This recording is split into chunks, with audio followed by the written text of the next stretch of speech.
Jo'ja ochirish uchun yig'ilayotgan tuxumlarni qancha saqlasa bo'ladi? Ko'pchilik tuxumni 3-4 kun uzoq bilan 1 haftagacha saqlasa bo'ladi deb o'ylar ekan. Aslida tuxumni 2 oygacha bemalol saqlasa bo'ladi. Bu tajribalardan o'tgan. Mana shu ko'rib turgan jadvalga amal qilinsa, 30-35 kun garantiyali bemalol saqlasa bo'ladi.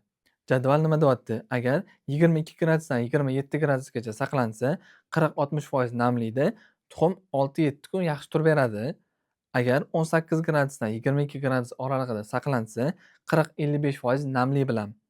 O'shanda tuxum 12-15 kun bemalol turib beradi.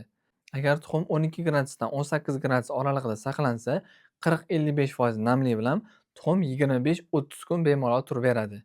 Agar 8 gradusdan 12 gradusgacha oralig'ida saqlansa, 35-55% namlik oralig'ida tuxum 30-35% bemalol garantiyali turib bera oladi. Videomiz foydali bo'lgan bo'lsa, obuna bo'lib qo'yishni unutmanglar.